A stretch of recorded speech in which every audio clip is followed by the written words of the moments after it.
to pretend that there is trust when there is none, being polite in the name of harmony, when cynicism and distrust are active poisons eating away at the very existence of the organization. Welcome to Season 3 of Leadership Impact, the podcast for modern executives who are reinventing leadership within their organizations, with your host, Executive Leadership Coach and CEO of the Granger Network, Kari Granger, and me, Paul Adams, CEO of Sound Financial Group.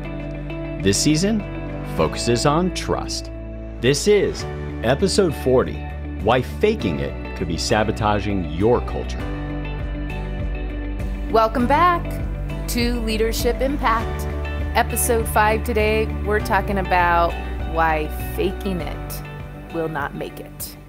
Well, I gotta say, nearly everybody says, Kari, what we should do is fake it until we make it. And why wouldn't that work with trust? So why it doesn't work with trust? You know those mirror neuron things people would talk about when you're learning to ski? Oh yeah, like watching people, even if you don't understand everything they're doing, you'll actually improve your performance by watching somebody else that knows what they're doing do the thing? Yeah. The reason it works is because while you're watching someone ski, the same neurons that give rise to their skiing, the same neuronal pattern that's firing that gives rise to their skiing, well, that's being mirrored in your brain just at a lower level. So you're not actually taking the actions, but the neuronal pattern is being practiced, right? Okay. So same thing happens in relationships is, I've faked it before. So there's a mirror neuron thing happening when I experience your faking it. I kind of know. Yes. And it doesn't show up like I know that you're just trying to be polite to me. It's that the emotion I'm displaying is not the same that I'm feeling. You can tell it, and you actually distrust me more. Yeah. And sometimes I don't. It's not like even conscious. Like, I just don't trust this guy. Well, why? Because there's this neuronal pattern that's firing that's like, faking it, faking it, faking it. Yes. Well, it's why, let's say in certain sales situations, the thing that feels the slimiest to most of us is the person that's like, hey, I'm really going to get you this deal. Let me go talk to the manager and come back. And in that case, not only do we know that they're faking that, but they know that we know that they're faking it. And we're all supposed to, yes. Oh my gosh. And I think that does happen in companies where everybody knows everybody else is faking it, and it just wears on the capacity and productivity, effectiveness, and enjoyment of the entire culture. So Dr. Robert Solomon and Dr. Fernando Flores, we've talked about them before. Yep. In their seminal book on building trust, they talk about this as cordial hypocrisy. And can I just read to you a paragraph or two from their book? Oh, yeah. I may interrupt you like with an aha, but as long as you don't mind that. Oh, no. But it's so good. I can't even summarize it in a way that would make it even better or remotely capture what they say. Okay. So just think about this. Has anybody seen this? The strong tendency of people in organizations because of loyalty or fear to pretend that there is trust when there is none. Being polite in the name of harmony when cynicism and distrust are active poisons eating away at the very existence of the organization.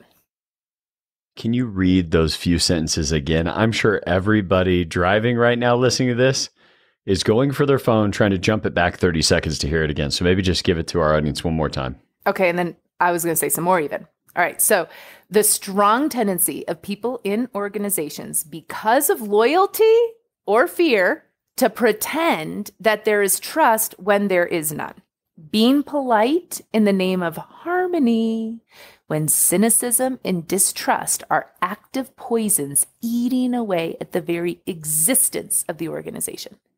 Now they go on to say, In such circumstances, instead of being forums for addressing problems and facing criticism, discussions and meetings are painful and frustrating because they fail to provide the opportunity to build trust and solve problems by way of the kind of discussion that releases people's creative juices and amplifies their sense of solidarity at the same time. Okay, I have one more little bit. I have to read it to you. I know it's long, but you got to listen to this. This is great. Instead, people sit on their ideas, if they have any, amongst the resentment and frustration they feel, abstain from criticism, especially of the boss, and courteously agree with plans they know cannot possibly work. After the meetings, outside the channels where objections might be effective, sarcastic criticism will be as free-flowing as gossip, attacks, and cynicism. But the same employees, managers, and executives who insist on trust in the organization turn out to be those who have given up on trust. And worse, make building trust all the more difficult. There is so much there. And one of the first I think about is like the symptoms versus the cause. And how often do people read that book about, or the Fortune article or Forbes article about how to make their meetings more effective? And what's making the meeting ineffective isn't the lack of agenda, isn't that we didn't agree on who was going to do what by the end of the meeting, or we didn't have a worksheet, or we didn't have a flip chart, or we took too much time, or we took too little time, we had too many people or not enough people. All symptoms. Distrust from that first reading you gave. Distrust is at the center of what seems like meaningless, long meetings that don't get stuff done. I would say something different, Paul. I would say cordial hypocrisy. Ah, yes. Yeah. Because that's really what people end up doing to deal with distrust. Well, yeah, it's like, I'm going to pretend that everything's great. I'm going to be polite in the name of harmony. I can't tell you the number of times that I'm coaching somebody. I'm like really trying to figure out like what is going on. There's a real problem of communication here. And then it will just dawn on me to ask this person, just in case, the very obvious question, did you bring up that didn't work in the meeting? And they'll be like, well, no, I haven't addressed that. Oh my God, we just spent 45 minutes talking about something that could have been addressed in 5 minutes during the meeting. But instead, we get in these habit patterns where we're really cordial with people, but there's a whole different thing going on. And we don't actually address what's at the heart of things. So it becomes this, what they call this poison in an organization. Nobody talks about what's really going on. Sometimes you'll get into these situations where the emperor has no clothes, right? Nobody knows what's really real, what they can trust. And the authenticity really goes underground. I can't tell you how many times, a CEO or commanding officer, they just really want their people to be in debate with them and be in conversation with them. But their people, their executives, are being polite. And they're not telling the CEO or the commanding officer or, wherever you want to take this to, that their idea stinks. So they walk around with no clothes, and it's not even a function of their personality that they're the emperor with no clothes. It's a function of the executives around them that are unwilling to tell the truth. Well, and you mentioned about nobody's talking about anything real. Nobody's talking about any of the issues, but they are still talking. They're all still interacting, and they are just... It would be like if you had a machine whose job it was to knock out bricks, and instead it's just knocking out little piles of dust. It's still doing something. Yes. Things are still going out the door, but they're nowhere near what should be coming out of that machine. Oh my gosh. And the politeness, this cordial hypocrisy piece. They're so polite in the meeting. It's la, la, la, la, la. And then, after the meeting, behind closed doors is where the real conversations start taking place. But with people, you can't do anything about it there. Is that a way For people who are listening to sort of watch for and diagnose or notice this in their culture, is the difference between the public conversations and the private conversations? Say a little bit more. Well, meaning like somebody's listening right now and they say, okay, maybe this cordial hypocrisy is going on, or maybe I've done a little bit, but I'm not sure if other people are doing it. Mm-hmm. Is one litmus test for how you might know that cordial hypocrisy is at its peak is that everybody's really nice to each other in person. Oh, for sure. But then they say other things that are actually closer to the truth when they're not in the meeting where something could be actionable. Yeah. And I just think that's really weak. Like the big talk happens where there's no action. And then how weak not to be able to speak up.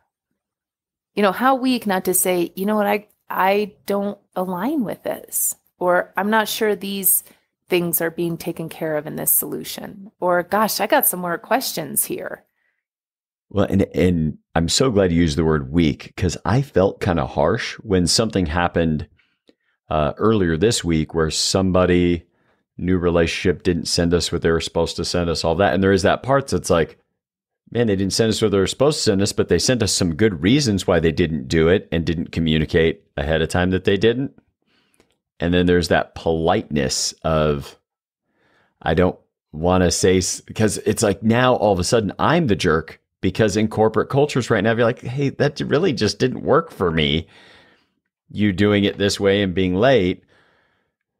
So I've even seen me like in a withhold to at least try to deliver it better, but still call it out.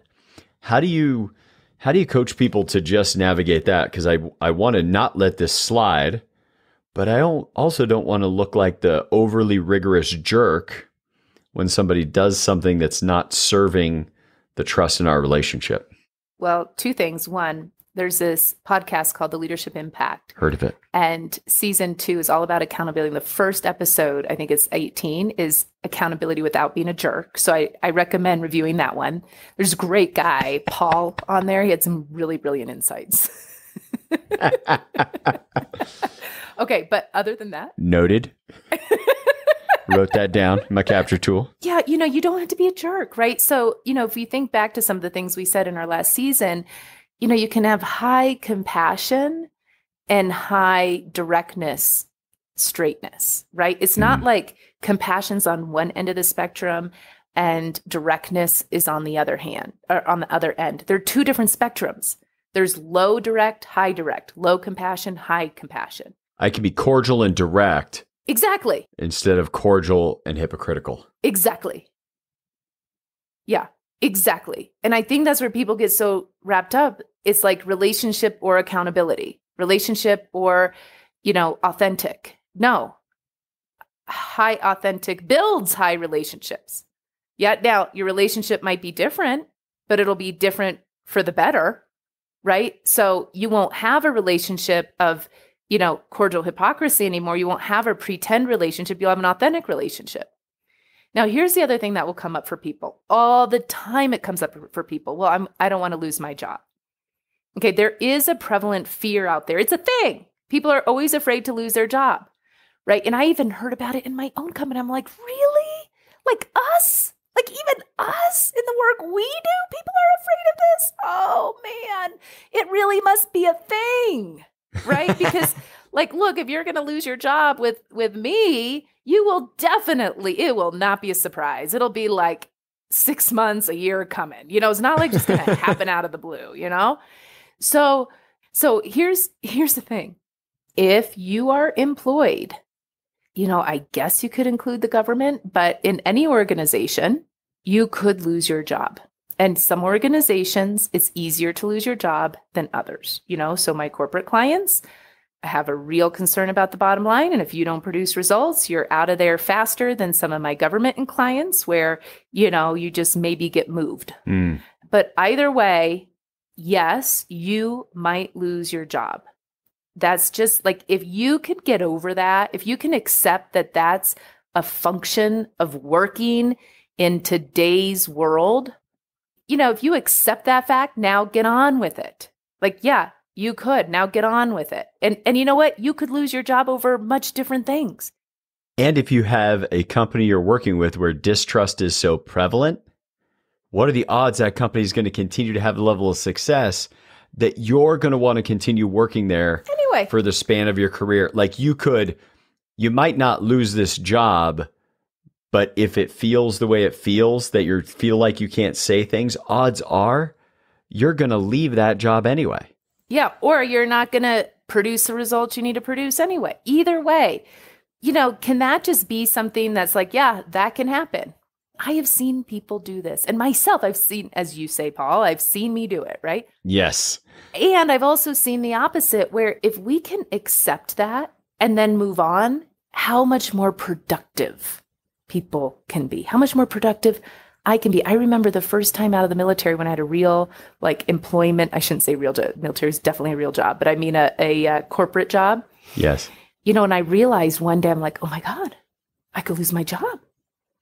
And it tripped me up. I kind of sucked as a leader. I withheld, I didn't take effective action.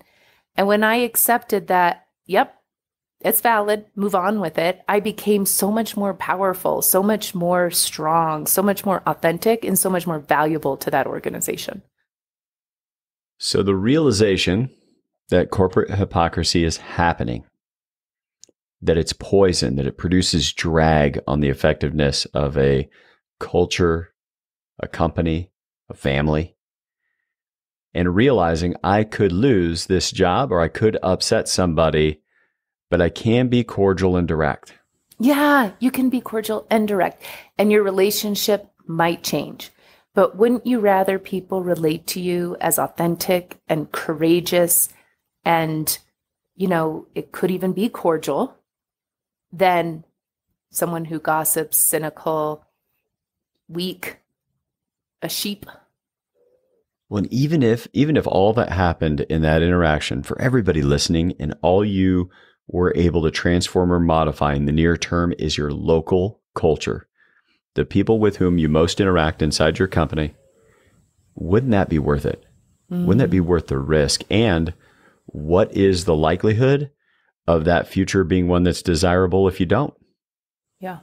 And I think you have to get oriented around the ultimate outcome. See, in these cases, I think what's driving my being, quote, loyal is not actually being oriented around the bigger outcome of what we're trying to accomplish together. And if I can ground myself in that, then I will naturally take more courageous actions towards that. Rather, if I'm grounding myself in, I don't want to look bad, or I don't want to look at odds with the boss, if it's so egocentric, it's so self-centered. So rather, let me get oriented around what it is that we're doing here, what the real purpose of the meeting is, even if no one else has really stated it.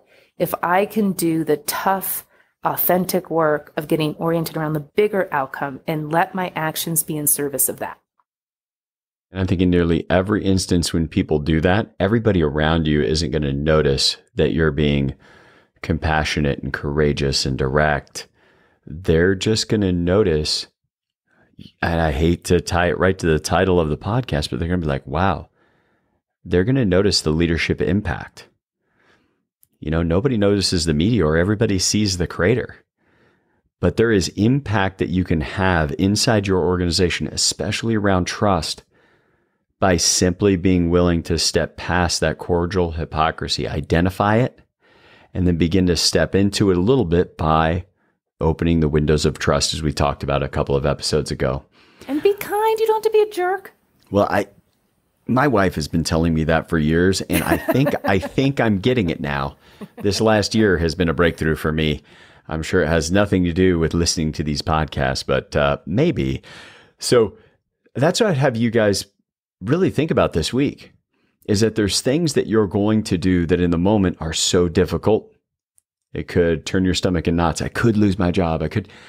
But if you don't do those things to shift that culture, to shift your company, do the hard work of sharing this podcast, maybe with your boss or with some other peers, saying to your organization, we need to bring somebody from the Granger Network in, that if you're not doing those things, then the future you likely got in the organization is going to feel a lot like what has you maybe dissatisfied right now. And yet what you get the opportunity to do, and this is not the reason why it's called leadership impact, that's a Kari's design, but as I relate to it, is that people get to see where you've impacted. And much like a creator, we've all had the opportunity where somebody had a great leader and you look around in a department or in a company like, wow, everything here works so well. The culture is working so well. These are such top performers, or people get on so-and-so's team and it makes such a big difference. And you're not seeing their leadership, just like you can't see air, but you can see the wind blowing in it. You can see the crater where the impact was, and it's lasting.